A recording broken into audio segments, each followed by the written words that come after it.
почитувани представници на пишаните електронските медиуми. Како и што очекувавме, ВМРО ДПМН така и постапува. Продолжува со серија лажни пресконференции во кои што има две работи. Првата прави обид за моја дискредитација, за која што ги уверувам дека нема да успеат, и втората работа, самите го изнесуваат својот собствен организиран криминал и практично се удираат со собствениот камен по својата глава. Конкретно вчера излегува повторно со еден прес во кој што ме обвинуваат за анекс на договор на некој си рудник во Струшко. Бидејќи како и досега повторно лажат за Стефчо Јакимовски, денес ќе изнесам вистината за Никола Груевски и ВМРО ДПМН. Доказ број 1.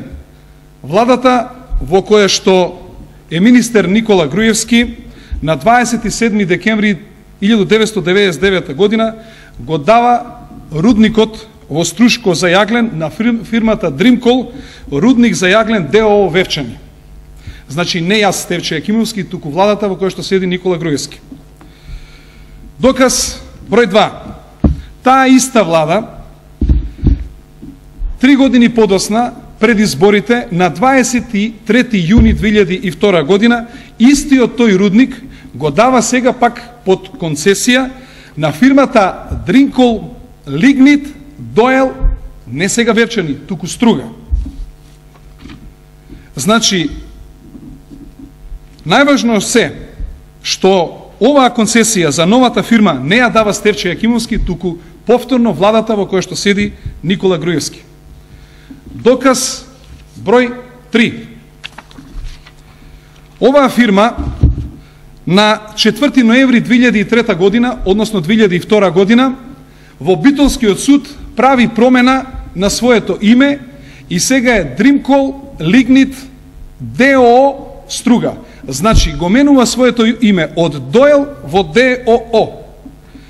Стефчо Јакимовски пак, сега, значи, со четвртиот доказ што ви го нудиме, Стефчо Јакимовски врз основа на концесијата што издала владата на Никола Груевски, со законска обврска, само го подпишува анексот на договорот на кој што стапува на сила новиот концесиски тарифник, со кој што фирмите што имаат концесии мораат да плаќаат нов концесиски надоместок. И практично целата вистина е во тоа. Значи да заклучиме, како и до сега сите случаи што ги објавуваше за мене ВМРО ДПМН се чисти како солза. Ако некаде има криминал, тоа го има и тоа организиран, тоа го има кај Никола Груевски и ВМРО ДПМН, и во овој случај ќе го барате од 99 до 2002 година при издавањето на овие концесии. Бидејќи до овој момент ниту ВМРО ДПМН, ниту пак пратеничката Марија Андонова ми се извини за вчерашните лаги и клевети, ви известувам дека ќе поднесам кривична тужба до надлежниот суд во Скопје и дополнително, ако и за овие лаги што ги изнесува вчера за конкретниот случај за рудникот во Струга, не ми се извинат повторно и за тоа ќе поднесам тужба до надлежниот суд во Скопје. Благодарам.